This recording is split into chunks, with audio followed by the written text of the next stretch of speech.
Hariom. Knowledge plus channel में हम सभी विद्यार्थियों का स्वागत करते हैं। आज हरिओम अनमोल वचन की ये क्लास नंबर 5 है। इसमें हम 5 विचारों के माध्यम से इस संसार के हर व्यक्ति को, हर स्टूडेंट को मोटिवेट करने का प्रयास कर रहे हैं। हम चाहते हैं कि हमारी टॉक से आप मोटिवेट हों, लेकिन हम आपके टाइम को कीमती समझते हैं। इसलिए यदि आप हमसे मोटिवेट होना नहीं चाहते या फिर आप पहले से ही मोटिवेटेड हैं, तो आप इस वीडियो को बेशक ना देखें। लेकिन यदि आप चाहते हैं कि जीवन में जो आप प्राप्त करना चाह रहे हैं वो आपको नहीं मिला, तो इस वीडियो के माध्यम से हो सकता है कि कोई ऐसा पॉइंट आपको मिल जाए जो आपको जीवन में महान बनने के लिए ज़रूरी हो। तो हम चाहेंगे कि आप वीडियो को पूरा एंड तक देखें। यदि इस संसार का कोई व्यक्ति भी अपनी लाइफ से संतुष्ट हो चुका है और वो किसी तरह की मोटिवेशन की आवश्यकता को महसूस नहीं करता, तो वीडियो को आगे देखने के बारे में ना सोचे। फिर भी हम चाहेंगे कि वो वीडियो को देख ले, क्योंकि हरिओम नॉलेज प्लस की कोई भी वीडियो आपको कुछ ना कुछ सिखाएगी। अपनी टॉक शुरू करते हैं। पहला टॉपिक ले रहे हैं हम, जो हर बार अपनी टॉक के शुरू में लेते हैं, लेकिन वो गोल्डन टॉपिक आज इस वर्कशॉप में सबसे लास्ट में लेंगे, जिसके लिए वो टॉपिक ऐसा है जिसके बारे में जितना आप ध्यान देंगे उतना आप अपने जीवन के में महान बनने की ओर अग्रसर होंगे। वो हम लास्ट टॉपिक लेंगे। अब पहला विचार ले रहे हैं, वो है बिहेवियर। एक विचार गोष्ठी के माध्यम से अपनी बात को हम कन्वे करने का प्रयास कर रहे हैं कि बिहेवियर 3 तरह का है, ए, बी और सी। जो A1 का बिहेवियर है उसको नंबर 1 का बिहेवियर कहते हैं। बी और सी, हमने अपने हरिओम नॉलेज प्लस की टॉक में ये ए, बी, सी का जो कैटेगरी है वो आपको कहीं और देखने को ना मिले। यूनिकनेस है इसमें। हरिओम नॉलेज प्लस ने ये एक यूनिक चीज़ हम सबको सिखाई है, ए, बी, सी। ए बिहेवियर, अगर हम कहते हैं कि किसी व्यक्ति का बिहेवियर अच्छा है, तो उस व्यक्ति के पास अगर हम टाइम गुजारेंगे, मीन्स अगर किसी व्यक्ति के पास आप 24 घंटे अपना टाइम बिताते हैं, उसके साथ अपने पार्टनरशिप करते हैं, उनसे व्यवहार करते हैं 24 घंटे, नॉर्मली 24 घंटे व्यवहार आपका किसी व्यक्ति से अगर हो सकता है, तो हस्बैंड और वाइफ की बात हम कर सकते हैं, या फिर हस्बैंड और बच्चों की बात, या फिर वाइफ और बच्चों की बात कर सकते हैं। तो किसी व्यक्ति के बिहेवियर को एक्चुअल में समझने के लिए हमें लगभग 15 या 20 दिन लग सकते हैं। ये एक पॉइंट ऑफ व्यू है कि कोई व्यक्ति का बिहेवियर अच्छा है, इस बात की गारंटी उसके साथ रहने वाला, 24 घंटे उसके साथ रहने वाला, 1 साल, 2 साल, 3 साल, वो बता सकता है कि उसका बिहेवियर कैसा है, वो कितना क्रोध करता है, कितना शांत रहता है, उसके बिहेवियर के नस नस के बारे में वो बता सकता है। तो अगर किसी व्यक्ति का बिहेवियर ए कैटेगरी में, ए इन्वायरमेंट में अच्छा है, तो उसको हम अच्छा कहेंगे। लेकिन बी इन्वायरमेंट वो है जब हम 8 घंटे के लिए किसी ऑफिस में काम करते हैं, तो हमारा बी इन्वायरमेंट देखने को मिलता है। सी इन्वायरमेंट ये है कि यदि हम 1 घंटे के लिए आधे घंटे के लिए, 2 घंटे के लिए किसी दोस्त से मिलते हैं, रिश्तेदार से मिलते हैं, तो हमारा 1 घंटे का 2 घंटे का बिहेवियर वो है। इस दुनिया में यदि कोई व्यक्ति विचारधारा है, मंदिर गया और मंदिर में आने वाले हर व्यक्ति को उसने कहा जय श्री कृष्ण, तो उसका वो 1 घंटे का बिहेवियर पता लगा बस।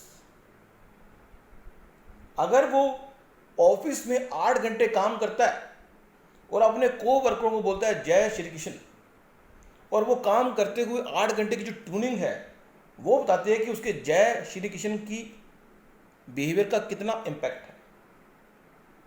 हम भगवान का नाम लेके दूसरे को नमस्ते करते हैं, गुड मॉर्निंग करते हैं, नमस्कार करते हैं, भगवान का नाम लेते हैं, ब्लेसिंग देते हैं, लेकिन वो बिहेवियर हमारा सी कैटेगरी का है। एक व्यक्ति, एक कैटेगरी का बिहेवियर उसका बिल्कुल खराब है, विचारधारा है, ये हमारी जो टॉक है विचारों की टॉक है, और वीडियो जो सामने शो हो रहा है उसको ना आप चेकआउट करें, वीडियो में कुछ भी नहीं है, हमारी टॉक को सुने।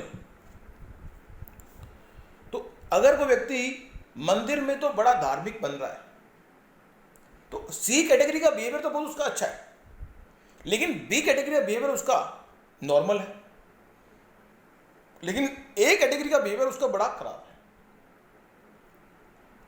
तो जीवन में यदि आप महान बनने के बारे में सोच रहे हैं, दूसरों को मोटिवेट करने के बारे में सोच रहे हैं, अपने आप को मोटिवेट करने के बारे में सोच रहे हैं, तो निश्चित रूप से एक कैटेगरी का बिहेवियर आपका अच्छा होना चाहिए।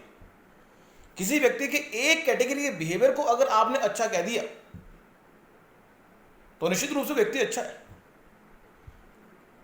जरूरी नहीं है कि सी कैटेगरी का बिहेवियर उसका अच्छा हो, लेकिन नॉर्मली यदि एक कैटेगरी का बिहेवियर 24 घंटे के लिए आपका बिहेवियर अच्छा है तो 8 घंटे के लिए या 2 घंटे के लिए आपके बिहेवियर के अच्छे होने की संभावना अधिक है। यदि आपका 1 घंटे का बिहेवियर अच्छा है तो जरूरी नहीं है कि 8 घंटे का बिहेवियर भी अच्छा हो और 24 घंटे का बिहेवियर भी अच्छा हो। तो टोटलिटी में हम ये बात निचोड़ से कह सकते हैं कि जिस व्यक्ति के साथ हम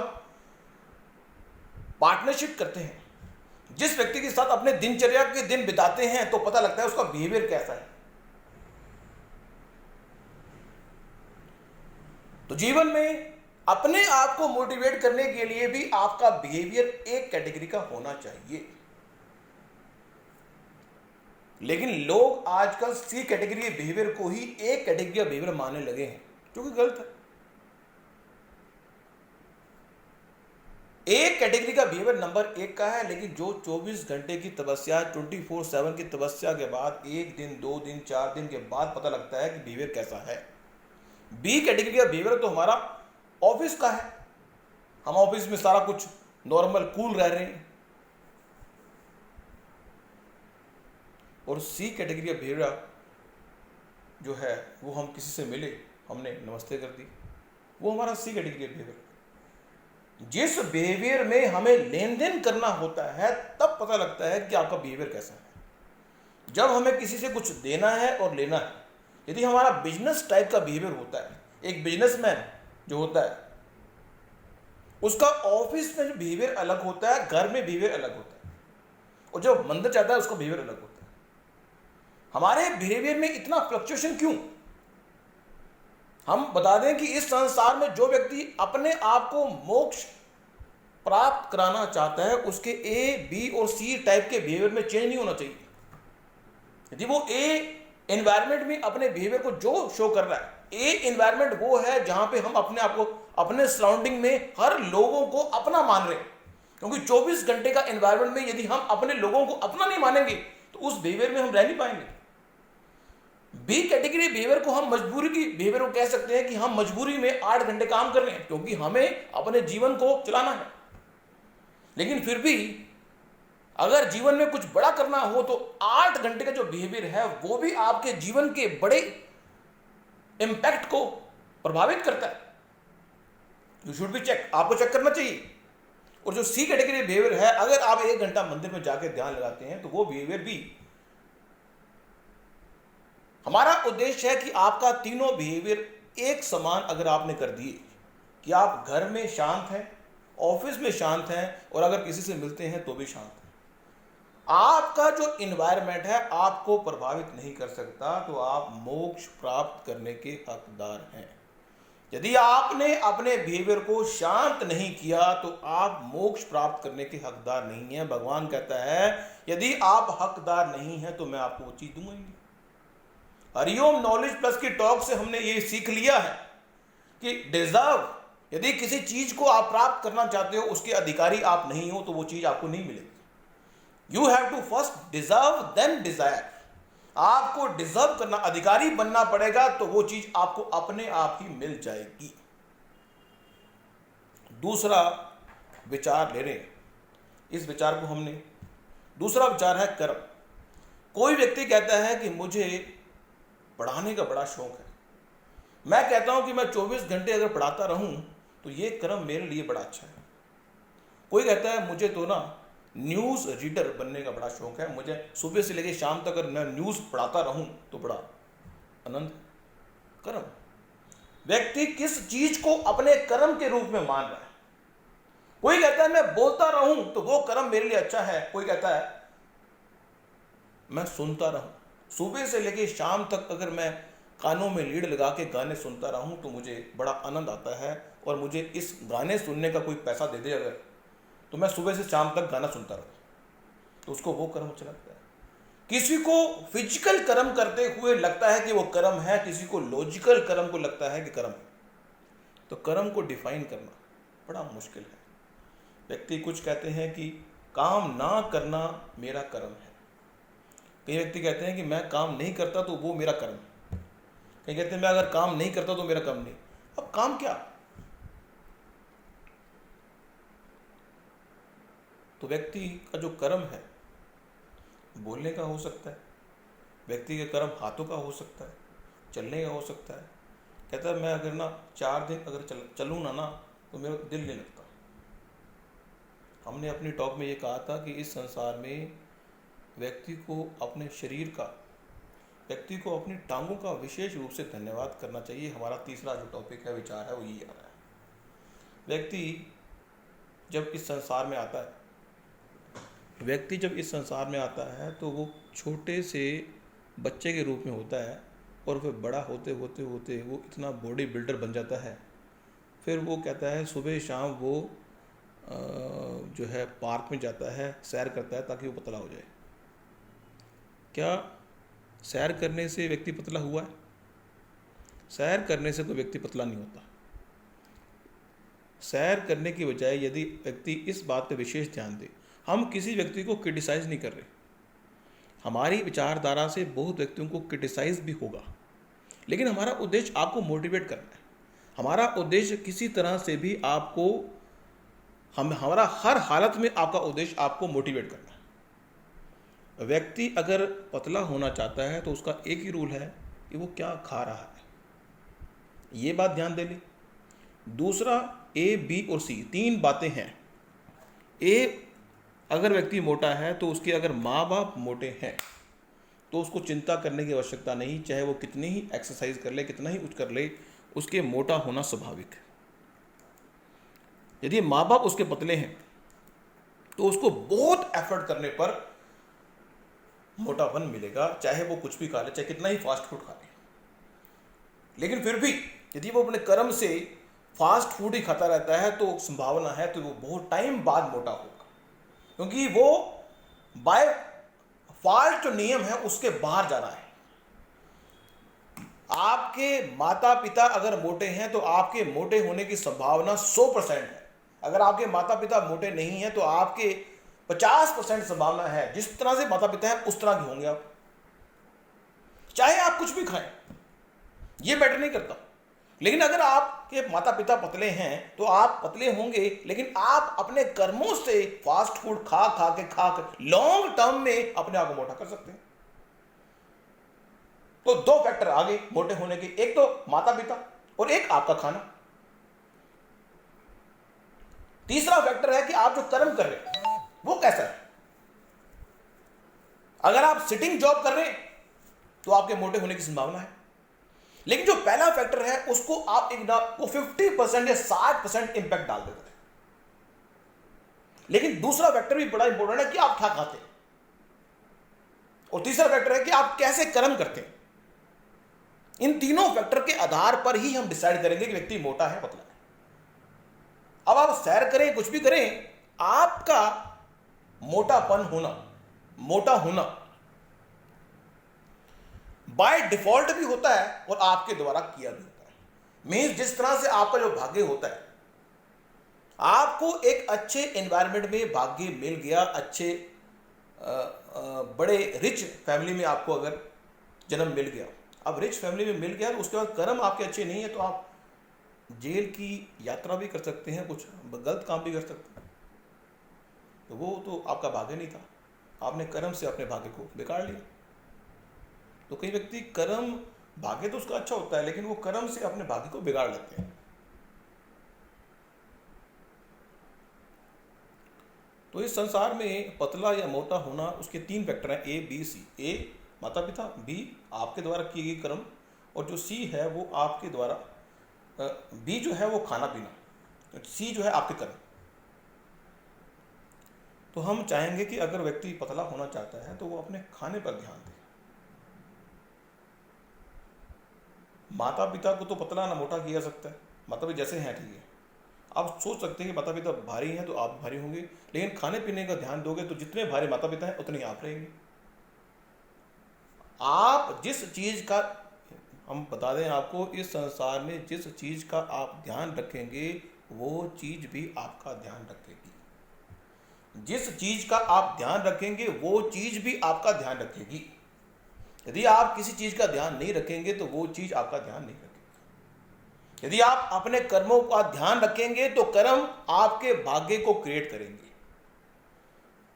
आपका भाग्य आपके कर्मों द्वारा निश्चित होता है। यदि आपका कर्म अच्छा है तो भाग्य अच्छा ही बनेगा।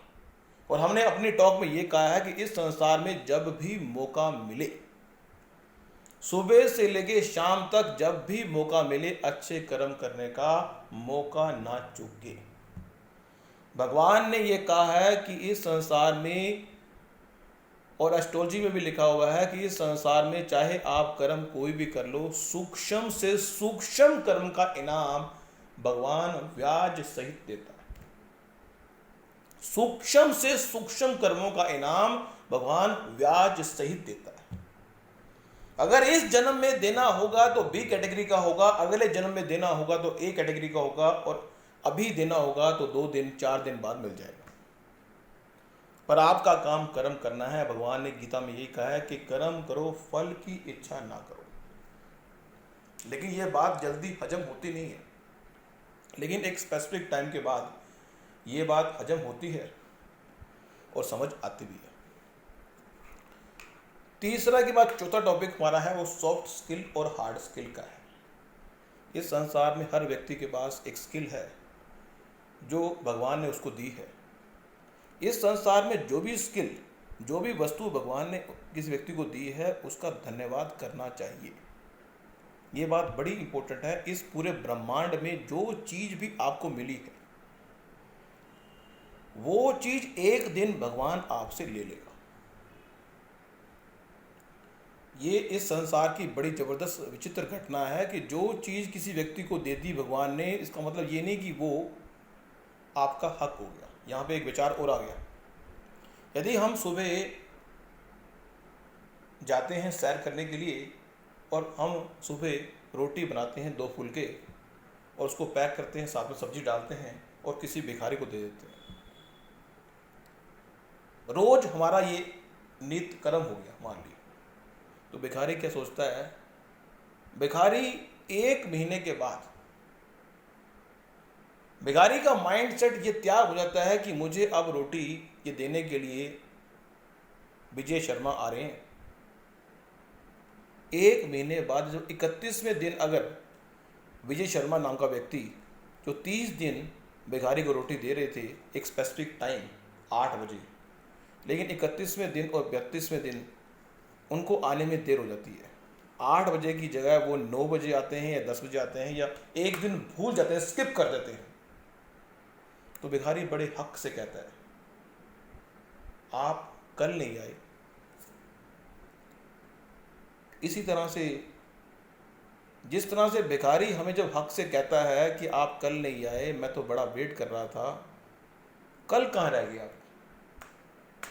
मैं तो वेट कर रहा था आपकी रोटी की, रोटी नहीं आई कल। तो वो भिखारी इस तरह से कहता है रोटी नहीं आई कल, और इस तरह से कहता है जैसे उसका हक है। इसी तरह से भगवान ने जो भी चीज आपको दी है, हम ऐसे उस पर कुंडली मार के बैठते हैं जैसे कि वो चीज हमारी है, और वो चीज हमारी है और हमारा उस पर हक है। भगवान उसको रोज दे रहा है तो हम कोई धन्यवाद नहीं कर रहे। लेकिन जिस दिन भगवान देता नहीं है तो भगवान कहते क्या बात सर, कर्म का फल नहीं दिया आज। जिस तरह से भिखारी की बात हमें बुरी लगती है कि भिखारी को तो हम अपनी इच्छा से वॉलंटरी दे रहे हैं उसको पैसा या रोटी दे रहे हैं और वो हक समझता है, उस तरह भगवान जब हमें डेली कोई चीज़ देते हैं तो हम हक समझते हैं। इसलिए हम इस चैनल के माध्यम से आपको बताना चाहते हैं कि हमें धन्यवाद करना चाहिए कि इस संसार में जो चीज़ भगवान ने आपको दी है, कोई स्किल दी है, कोई हार्ड स्किल दी है, कोई सामान दिया है, वो सामान कभी भी भगवान ले सकता है। या तो किसी वस्तु के रूप में भगवान ने आप पे कृपा की है, या किसी बच्चों के रूप में भगवान ने आप पे कृपा की है, या किसी प्राणी के रूप में भगवान ने आप पे कृपा की है, या किसी स्किल के माध्यम से आप पे भगवान ने कृपा की है, या भगवान ने आपको अच्छी आंखें दी हैं, आपका विजन अच्छा है, भगवान ने अगर आपको नॉलेज अच्छी दी है, तो इस संसार में जो चीज भगवान ने आपको दी है वो एकदम ले सकता है। We should always grateful to God, whatever He, she, He give to us. We should always thankful to God. क्योंकि इस संसार में जो चीज़ भगवान ने आपको दी है, अगर ज्ञान दिया है तो कभी भी वो ज्ञान ले सकता है। अगर कोई पेन दिया है तो वो पेन ले सकता है, कभी मकान दिया है तो मकान ले सकता है। इस संसार में यदि आपको बोलने की शक्ति भगवान ने दी है, भगवान कहता है ये बड़ा बोलता है व्यक्ति, इसकी बोलने की शक्ति हटाते हैं। ये व्यक्ति बड़ा ना सुनता बहुत कुछ है, फालतू बातें बहुत सुनता है, इसकी सुनने की शक्ति बढ़ाते हैं। हमारे शरीर की हर बॉडी पार्ट की एक एक्सपायरी डेट है। अगर भगवान कहे ना कि मैं आपकी आंखों की शक्ति ले रहा हूं, या मैं आत्मा ले रहा हूं, या मैं गलत चीज देखने का विजन ले रहा हूं, तो आप फटाफट भगवान को कहेंगे आप ना गलत चीज देखने का विजन ले लो। या फिर भगवान कहे कि मैं आपका टीवी ले रहा हूं, मैं आपका टीवी ले रहा हूं, या मैं आपकी आंखें ले लूं, या मैं आत्मा ले लूं, तो आप कहेंगे भगवान जी हमारा टीवी ले लो। टीवी तो कहीं हम बाहर भी देख लेंगे। तो भगवान ने ऑप्शन दे दिए ABC, तो भगवान के सामने हाथ जोड़ के खड़े होंगे, भगवान टीवी ले लो। विचारधारा है। इसलिए हर रोज भगवान का धन्यवाद करो कि जो स्किल भगवान ने आपको दी है, जो चीज़ आपको भगवान ने दी है, वो चीज़ कभी भी भगवान ले सकता है। You should be thankful to God. इस तरह से भिखारी अगर है और आप कुछ दे पा रहे, you should be thankful to God कि आप भिखारी को कुछ दे पा रहे। हमने एक हरिओम अनमोल वचन की टॉक में डोनेशन के बारे में बताया था। अगर आप चाहें तो वो टॉक भी सुन लें। इस वीडियो के लास्ट में वो टॉक का लिंक हम दे देंगे। आप उस पर क्लिक करेंगे तो उसमें जो है संजीव शर्मा, मेरा नाम संजीव शर्मा है, मेरे द्वारा बनाई गई वीडियो है। तो उसमें उसमें आपको डोनेशन के बारे में क्या होता है ABC के माध्यम से बता रहा हूँ। तो हरिओम नॉलेज प्लस के प्लेटफॉर्म पे हमें बताते हुए बड़ा गर्व महसूस होता है। सॉफ्ट स्किल और हार्ड स्किल के बारे में बता रहे थे कि जो सॉफ्ट स्किल होती है कि अगर हमें वो चीज़ सीखने का मौका ना मिले तो भी हम नेचर हमें सिखाती है। सॉफ्ट स्किल नेचर पर डिपेंडेंट है। यदि हमें बोलना नहीं आता तो नेचर कहती है हमें बोलना सिखाती हूँ। यदि हमें खाना खाना नहीं आता तो नेचर कहती है हमें खाना खाना सिखाती हूँ। जो चीज़ नेचर बाय डिफॉल्ट हमें एक टाइम के बाद सिखा देगी उसको हम बोलते हैं सॉफ्ट स्किल, और जो स्किल हमें कहीं पर सीखनी पड़ती है उसको बोलते हैं हार्ड स्किल। तो आज की विचार गोष्ठी में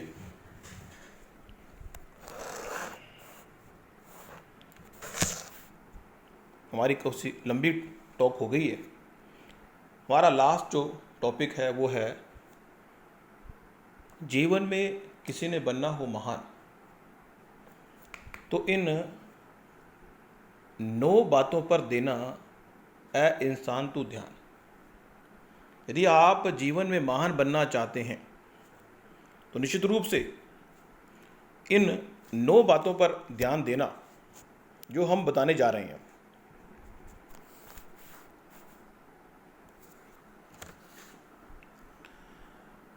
पहली है, हमें नहीं पता, पहली बात कि आपके जीवन का उद्देश्य क्या है। गोल्डन बात बता रहे हैं, हमें नहीं पता आपके जीवन का उद्देश्य क्या है। तो ये तय करें कि आपके जीवन का गोल क्या है या आपके जीवन का मिशन क्या है। You have to define the goal and the mission of your life if you want something great out of from your life. यदि आप अपने जीवन से कुछ बड़ा करना चाहते हैं तो आपका पहला धर्म यह है कि आप टाइम निकालें और चेकआउट करें कि आपके जीवन का कोई गोल है या मिशन है। You have to define. Second, you have to define how you can achieve your goal और मिशन ऑफ योर लाइफ। आप किस तरीके से अपने जीवन के उद्देश्य को प्राप्त करेंगे, 1 नंबर से, 2 नंबर से, या कोई तीसरा विकल्प होगा। चौथा है, तीसरा है डेडलाइन। आप कोई जीवन में जो प्राप्त करना चाहते हो उसकी कोई डेडलाइन बनाई है आपने कि 1 साल बाद ये होगा, 2 साल बाद ये होगा, 3 साल बाद ये होगा। क्या कोई डेडलाइन बनाई है? अगर बनाई नहीं है तो बनाई। चौथा पॉइंट है कि how you execute what you want in your life. क्या जो चीज आप प्राप्त करना चाहते हो उसको प्लान तरीके से एग्जीक्यूट करोगे, ऑर्गेनाइज से करोगे, स्ट्रक्चर से करोगे, अनस्ट्रक्चर से करोगे, फॉर्मल होंगे, इनफॉर्मल होंगे। You have to decide because you are the hero of your life.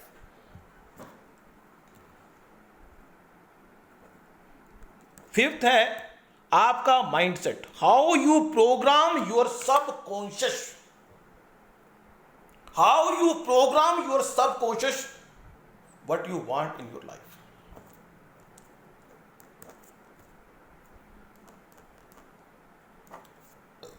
You have to always improve your decision making capacity.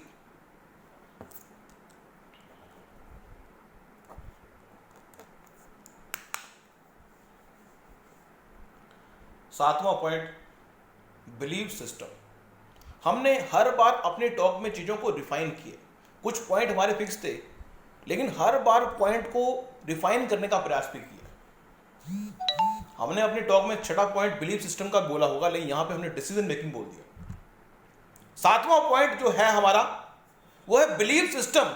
यदि आप अपने बिलीव सिस्टम के साथ अपने सपने को मैच नहीं करेंगे, अलाइनमेंट नहीं करेंगे, तो बिलीव सिस्टम के साथ यदि आपका सपना अलाइन नहीं हो रहा तो आप अपने सपने को पूरा नहीं करेंगे।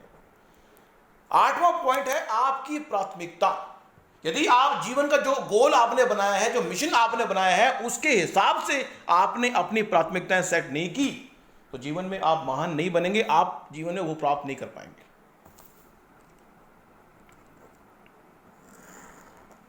9वां पॉइंट,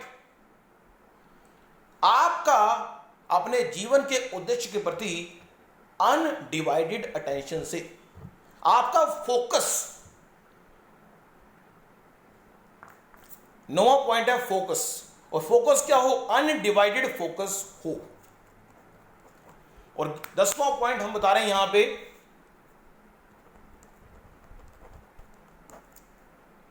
वो है अनुशासन।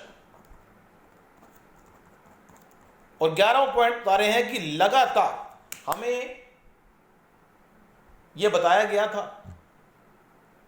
हरिओम नॉलेज के प्लेटफॉर्म से, हम बता रहे हैं जीवन में जो व्यक्ति महान बनना चाहता है, जीवन के जो भी टारगेट आपका है, यदि आप गोल की ओर बढ़ते रहेंगे, ये सिंपल फॉर्मूला है, यदि आप अपने गोल की तरफ बढ़ते रहेंगे तो ये बात गारंटी से हम कह पाएंगे कि आप अपने गोल तक पहुंच सकते हैं।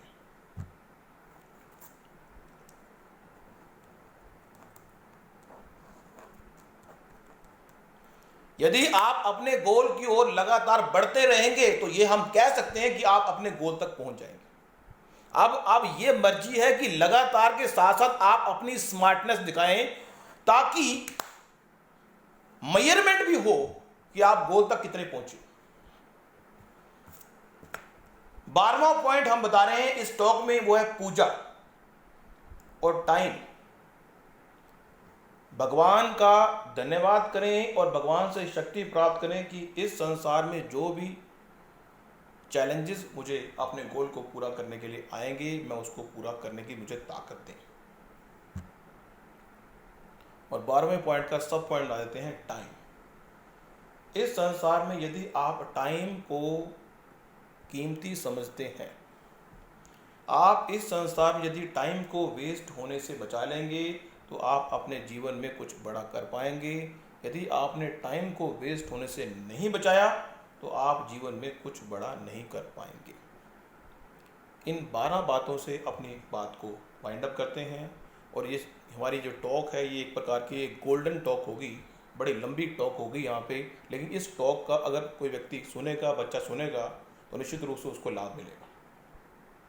लेकिन लाभ उसी को मिलेगा जो वर्कआउट करेगा, जो इन नियमों को फॉलो अप करेगा। यदि हमने कहा कि रोटी खाने से, ये चीज़ खाने से आप ताकतवर बन जाएंगे, तो एक कैटेगरी में उसको खाने के बाद, पचाने के बाद जब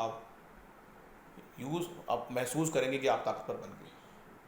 लेकिन अगर उस बात को आपने सुन लिया और आपने उसको हवा की तरह महसूस भी नहीं किया तो उसका फ़ायदा नहीं। जीवन में यदि चीज़ों को एग्जीक्यूट नहीं किया जाएगा तो चीज़ों का लाभ नहीं होता। Thank you so much for listening and always supporting Hariom knowledge plus. हम चाहेंगे कि चैनल को सब्सक्राइब करें। आप अगर डोनेशन इन योर लाइफ के बारे में जानना चाहते हैं तो सब्सक्राइब बटन के ऊपर एक वीडियो होगी, वहाँ जाएं, या फिर हमारे चैनल को सब्सक्राइब करने वाले जो भी स्टूडेंट हैं उनको ओपनिंग पेज पे वो वीडियो मिल सकती है। Thank you so much for listening and supporting Hariom knowledge plus.